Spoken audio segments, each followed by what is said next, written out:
자, 열왕기하 개관을 한번 살펴보겠는데요.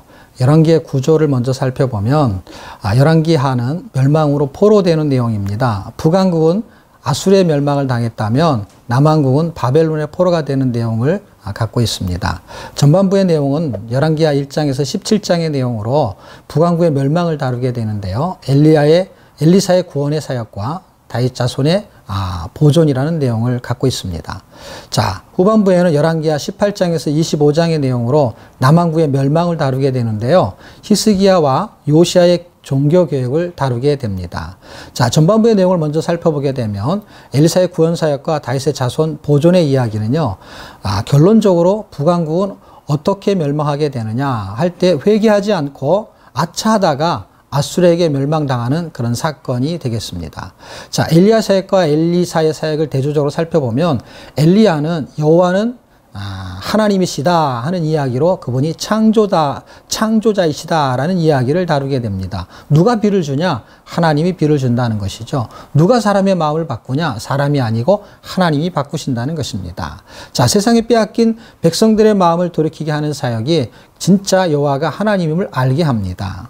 자, 이제 엘리사의 사역은 구원자 여호와는 구원이시다 하는 이야기를 다루게 됩니다. 세상살이에 매인 백성들의 긍휼히 여기는 사역이죠. 하나님은 구원하시는 분임을 설명하고 있습니다. 구체적으로 그분의 사역은 3장에서 7장에 아주 주요하게 등장하게 되는데, 물의 근원을 좋게 만드는 사건과 모압과의 전쟁에서 승리하게 하는 사건, 과부가 된 선지자 생도의 그 카드빚을 갚아주시는 사건 등 살펴볼 수가 있습니다. 또 하나 더 중요한 사건 중에 하나는 죽은 자를 살려내는데요. 수넴 여인의 죽은 아들을 살려주는 생명구원의 사건이 있고요. 흉년, 사망의 독을 제거하는 보리떡 20개로 100명을 먹이는 생활의 사건이 있습니다. 또 하나 아람 군대의 장관 나하만의 문둥병을 치료하는 그런 사건이 있는데요. 참 이 사건은 놀라운 사건 중에 하나죠. 요단강에서 7번만 씻으면 나을 수 있다고 했는데 참 그 다메섹보다 요단강 물이 더 더러웠는지 나하만 장군이 씻으려고 하지 않았습니다. 그러나 그 여종 중에 한 여인이 이렇게 말했습니다. 나하만 장군님, 7번 씻어서 문둥병이 나만 준다면 한번 씻어볼 만하지 않습니까? 그래서 결국 그 말씀대로 그것을 실행했을 때 기적이 일어난 사건 중에 하나가 나하만의 문둥병 사건입니다. 또 하나는 물에 빠진 쇠도끼를 떠오르게 하는 사건이 있었는데요. 이것도 놀라운 일이죠. 나무를 던진다고 해서 어떻게 쇠도끼가 올라올 수 있겠습니까? 그런데 정말 기적이 벌어졌습니다.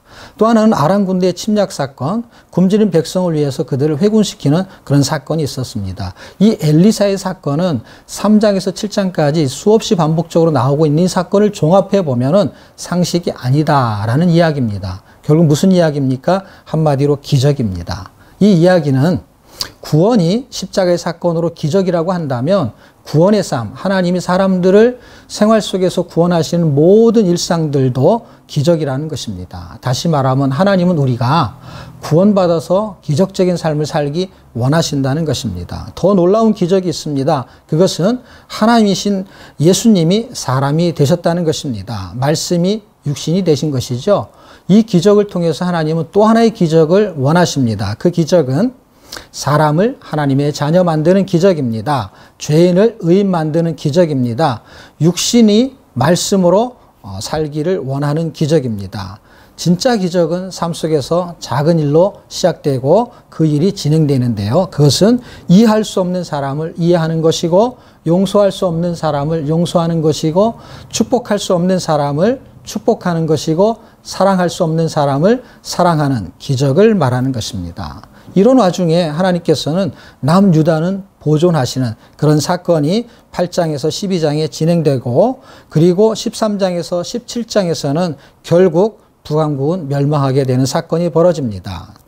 엘리야와 엘리사에게 사역에도 불구하고 어떻게 북왕국은 멸망하게 될까요? 그것은 바알의 멸망을 상징하는 것입니다. 우상을 멸하려는 것이지요. 하나님께서 엘리야를 통해서 아람 왕 하사엘에게 기름을 붓고 북왕국 왕 에후에게 기름을 붓고 엘리야의 후계자 엘리사에게 기름을 부은 목적은 죄의 본성을 완전히 진멸하겠다는 것입니다. 그로 인해서 북왕국의 멸망은 결국 우상을 멸망시키는 사건으로 살펴볼 수가 있고요. 18장에서 25장까지의 내용은 남왕국도 결국 멸망한다는 이야기를 다루게 되는데요. 히스기야와 요시야의 개혁이 굉장히 중요한 개혁입니다. 그 개혁을 통해서 이 나라가 회복될 줄 알았는데 결국 멸망했습니다. 이유는 무엇일까요? 옛사람의 욕심도 멸망시키겠다 하는 하나님의 계획이 있었던 것입니다. 그럼 남왕국은 어떻게 해서 멸망했습니까? 회개하지 않고 멍하니 북쪽의 멸망을 바라만 보다가 바벨론에게 멸망당한 사건을 다루고 있습니다. 히스기야는 하나님만 의지하고 종교개혁을 단행했습니다. 요시야는 율법책을 기준으로 종교개혁을 단행했습니다. 우리도 말씀을 통한 개혁으로 예수의 통치가 임하기를 축복합니다. 감사합니다.